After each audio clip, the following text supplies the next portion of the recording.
بسم اللہ الرحمن الرحیم۔ خبروں کے بلیٹن کے ساتھ حاضر خدمت ہیں۔ سلام قبول کیجیے۔ پہلے سماعت فرمائیے خاص خبروں کا خلاصہ۔ افغانستان کے دارالحکومت کابل میں تحریک طالبان پاکستان اور پاکستانی وفد کے مابین مذاکرات ایک بار پھر ناکام۔ قبائلی علاقوں کو صوبہ خیبر پختونخوا میں انضمام کے معاملے پر ڈیڈ لاک برقرار۔ جب تک فریق مقابل ایٹمی معاہدے میں واپس نہیں آتا تب تک ایران کے ایٹمی مراکز میں کوئی بھی کیمرہ نصب نہیں ہوگا۔ ایران کے ایٹمی توانائی کے قومی ادارے کے سربراہ کا اعلان۔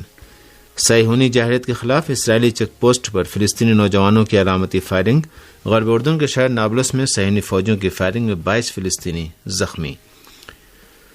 اور پیش خبریں تفصیل سے۔ افغانستان کے دارالحکومت کابل میں تحریک طالبان پاکستان اور پاکستانی وفد کے مابین مذاکرات ایک بار پھر ناکام ہو گئے ہیں۔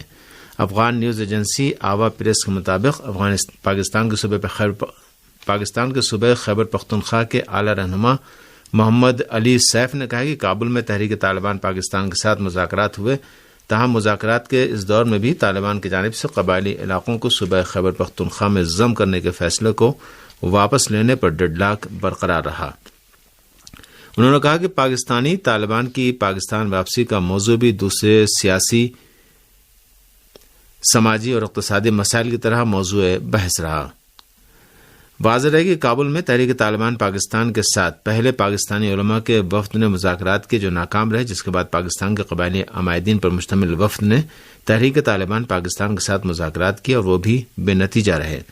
افغان طالبان کے مطالبے پر ٹی ٹی پی کے ساتھ مذاکرات گزشتہ سال اکتوبر میں شروع ہوئے تھے، لیکن کچھ ہی عرصے بعد یہ سلسلہ منقطع ہو گیا تھا۔ کالعدم تنظیم میں تحریک طالبان پاکستان ملک میں بڑے دہشت گردانہ واقعات میں ملوث رہی ہے، جن میں 2014 میں پشاور کے آرمی پبلک اسکول میں بچوں کے قتل عام کا دلخراش واقعہ بھی شامل ہے، جہاں 147 افراد کو نہایت سفاکیت کے ساتھ موت کے گھاٹ اتار دیا گیا تھا۔ القاعدہ لیڈروں کے قتل کے بہانے کابل پر حالیہ امریکی ڈرون حملہ ایسی حالت میں انجام پایا کہ امریکہ نے دوحہ میں طالبان کے ساتھ طے پانے والے سمجھوتے میں اس بات کا وعدہ کیا تھا کہ وہ افغانستان سے انخلا کے بعد اس ملک میں کوئی مداخلت نہیں کرے گا۔ یہ وجہ ہے گزشتہ اتوار کو کابل پر ہونے والا امریکی ڈرون حملہ اس ملک کے فضائی حدود کی خلاف ورزی شمار ہوا اور بعض مبصرین نے اس حملے کو دوحہ سمجھوتے کو نشانہ بنائے جانے سے تعبیر کیا ہے۔ اتوار کو افغانستان کے طالبان انتظامیہ نے 1 اگست امریکی حملے کی تصدیق کرتے ہوئے امریکہ کے اس اقدام کی شدید مذمت کی اور اسے افغانستان کے قومی اقتدار اعلیٰ کی خلاف ورزی قرار دیا ہے۔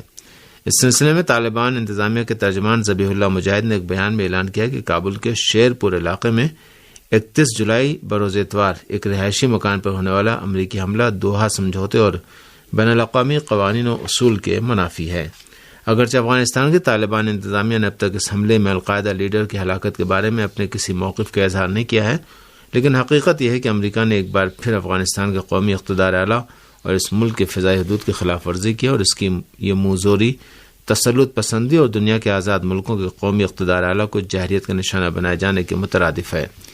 حقیقت یہ ہے کہ امریکہ بین الاقوامی قوانین اور اصول اور اقوام متحدہ کے منشور کی مسلسل دھجیاں اڑا رہا ہے۔ وہی قوانین و اصول جن کو بہانہ بنا کر وہ اب تک دنیا کے مختلف ملکوں کا نشانہ بناتا آیا ہے اور اس نے مختلف ملکوں کے نظام بھی ختم کیے ہیں۔ القاعدہ لیڈر کے قتل کے بہانے کابل پر حالیہ ڈرون حملہ ایسی حالت میں انجام پایا ہے کہ امریکہ نے دوحہ میں طالبان کے ساتھ طے پانے والے سمجھوتے میں اس بات کا وعدہ کیا تھا کہ افغانستان سے انخلا کے بعد اس ملک میں کوئی مداخلت نہیں کرے گا۔ یہ وجہ ہے کہ گزشتہ اتوار کو کابل پر ہونے والا امریکی ڈرون حملہ اس ملک کے فضائی حدود کی خلاف ورزی شمار ہوا اور بعض مبصرین نے اس حملے کو دوحہ سمجھوتے کو نشانہ بنائے جانے سے تعبیر کیا ہے۔ امریکہ نے اس حالت میں کابل کو نشانہ بنایا کہ اس نے بارہا طالبان انتظامیہ کو خبردار کیا ہے کہ افغانستان کی سرزمین کو کسی اور ملک کے خلاف استعمال کیے جانے کی اجازت نہیں دی جانی چاہیے، جبکہ طالبان بھی اپنے اس وعدے پر ہمیشہ زور دیتے آئے ہیں۔ تاہم یہ امریکہ ہے جو اپنے کسی وعدے کی پابندی نہیں کرتا اور اپنی منمانی کرتے ہوئے مختلف بہانوں سے کسی بھی ملک کو جہریت کا نشانہ بنا بیٹھتا ہے۔ امریکہ نے دعویٰ کیا کہ اس حملے میں القاعدہ لیڈر ایمن الظواہری ہلاک ہوا ہے، جبکہ اس دعوے کی صداقت میں اب تک کوئی ثبوت پیش نہیں کیا گیا، بلکہ ویسے ہی جیسے القاعدہ لیڈر اسامہ بن لادن کی ہلاکت کے بعد کوئی ثبوت پیش نہیں کیا گیا اور دعویٰ کر دیا گیا کہ اس کی لاش کو سمندر میں پھینک دیا گیا۔ چنانچہ کابل پر امریکہ کے اس ڈرون حملے کو ایک آزاد ملک پر جہریت اور کیے جانے والے دعوے کو طالبان کا رد عمل روکنے کی کوشش قرار دیا جا رہا ہے۔ ڈیموکریٹس انتخابات کے موقع پر ایسا معلوم ہوتا ہے کہ اپنی تشہیراتی ضرورت کی تلاش میں اس حملے کو ایک پروپیگنڈا مہم کا ذریعہ قرار دینے کی کوشش کی جا رہی ہے تاکہ وہ اپنا مقصد حاصل کرنے کے ساتھ ساتھ یہ ظاہر کر سکے کہ صورتحال پر اس کا پورا کنٹرول ہے. مگر کابل پر ہونے والا امریکی ڈرون حملہ اس ملک کے فضائی حدود کی خلاف ورزی شمار ہوا اور بعض مبصرین نے اس حملے کو دوحہ سمجھوتے کو نشانہ بنائے جانے سے تعبیر کیا ہے. امریکی وزارت خارجہ نے ایمن الظواہری کی ہلاکت پر القاعدہ یا دیگر دہشت گرد عناصر کی جوابی کارروائی کی جانب سے خبردار کیا ہے. امریکی وزارت خارجہ کے جاری کردہ بیان میں دعویٰ کیا گیا ہے کہ القاعدہ کے حامی یا دیگر دہشت گرد گروہ الظواہری کے موت کے بدلے میں امریکی شہریوں، کارکنوں یا بنیادی تنصیبات کو نشانہ بنا سکتے ہیں. اس بیان میں خبردار کیا گیا ہے کہ 31 جولائی کو ہونے والی کارروائی کے بعد امریکہ مخالف پرتشدد اقدامات کا امکان بڑھ گیا ہے. وائٹ ہاؤس کا ہمیشہ دعویٰ رہا ہے کہ اس نوعیت کے قاتلانہ حملوں سے دنیا ایک پرامن جگہ بن چکی ہے. تاہم الظواہری کو مبینہ ڈرون حملے میں ہلاک کرنے کے بعد امریکی حکام کو اس ملک کے ذرائع ابلاغ کی جانب سے سخت تنقید کا سامنا کرنا پڑ رہا ہے. دوسری جانب واشنگٹن پوسٹ میں شائع شدہ ایک مضمون میں دعویٰ کیا گیا کہ القاعدہ کے سرغنہ کو قتل کرنا خارجہ پالیسی میں بائیڈن کی سب سے بڑی کامیابی ہے، لیکن یہ حقیقت ہے کہ ایمن الظواہری کابل میں رہائش پذیر تھے. اسے بائیڈن کی خارجہ پالیسی کی سب سے بڑی ناکامی اور رسوائی بھی قرار دیا جا سکتا ہے. ہندوستان کے زیر انتظام جموں کشمیر کے ضلع راجوری کے بدھل علاقے میں گزشتہ شب کچھ وی ڈی سی ممبروں کی طرف سے مشتبہ افراد پر فائرنگ کے بعد سیکورٹی فورسز نے علاقے میں بڑے پیمانے پر تلاشی آپریشن شروع کر دیا. مقامی ذرائع کے مطابق راجوری کے شاہپور علاقے سے تعلق رکھنے والے ایک وی ڈی سی ممبر نے منگل کی شام قریب 9 بجے مشتبہ افراد کی نقل و حمل دیکھی جنہوں نے اس کو پتھر مار کر زخمی کر دیا. انہوں نے بتایا کہ مذکورہ وی ڈی سی ممبر نے ان افراد پر فائرنگ کی، جس کے بعد باقی وی ڈی سی ممبروں نے بھی ان پر گولیاں چلائیں. مقامی لوگوں نے دعویٰ کیا کہ مشتبہ افراد نے بھی وی ڈی سی ممبروں کی طرف گولیاں چلائیں اور موقع سے فرار ہو گئے. سرکاری ذرائع کا کہنا ہے کہ واقعے کے فوراً بعد فوج اور پولیس کی مشترکہ ٹیموں نے بدھل علاقے کو محاصرے میں لے کر بڑے پیمانے پر تلاشی آپریشن شروع کر دیا. ایران کے ایٹمی توانائی کے قومی ادارے کے سربراہ نے کہا ہے کہ جب تک فریق مقابل ایٹمی معاہدے میں واپس نہیں آتا تب تک ایران کے ایٹمی مراکز میں کوئی بھی کیمرہ نصب نہیں ہوگا. ایران کے ایٹمی توانائی کے قومی ادارے کے سربراہ محمد اسلامی نے صحافیوں سے گفتگو کرتے ہوئے کہا کہ جن کیمروں کو ہٹایا گیا ہے وہ ایٹمی معاہدے اضافی پروٹوکول کے تحت رضاکارانہ طور پر لگائے گئے تھے.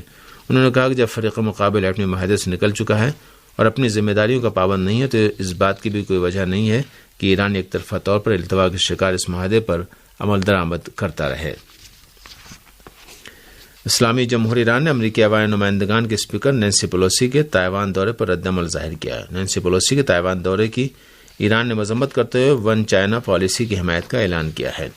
اسلامی جمہوریہ ایران کے وزارت خارجہ اور ترجمان نے نینسی پیلوسی کے دورے تائیوان پر رد عمل ظاہر کیا اور ایک بار پھر ون چائنا پالیسی کی حمایت کرتے ہوئے امریکی حکام کے تناؤ پیدا کرنے والے رویے اور چین کے اندرونی معاملات میں مداخلت کرنے اور اس ملک کے اقتدار اعلیٰ کی خلاف ورزی کرنے کی مذمت کی ہے.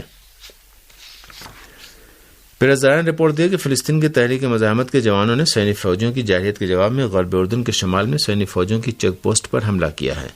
فلسطینیوں کی جانب سے سینی جارحیت کے جواب میں تازہ کارروائی غرب اردن کے شہر نابلس کے جنوب میں واقع ہوارا چیک پوسٹ کے خلاف انجام پائی اور اس صہیونی چیک پوسٹ کو فائرنگ کا نشانہ بنایا. البتہ اس فائرنگ میں غاصب سینی فوجیوں کو کوئی نقصان نہیں پہنچا. یہ حملہ اس حالت میں کیا گیا کہ سینی فوجیوں نے غیر قانونی کالونیوں کی تعمیر کے خلاف احتجاج کرنے والے فلسطینیوں پر دھاوا بول کر 22 فلسطینیوں کو زخمی کر دیا. غرب اردن کے شہر نابلس کے جنوبی مضافات میں صہیونی فوجوں کی فائرنگ سے 22 فلسطینیوں کے زخمی ہونے کی خبر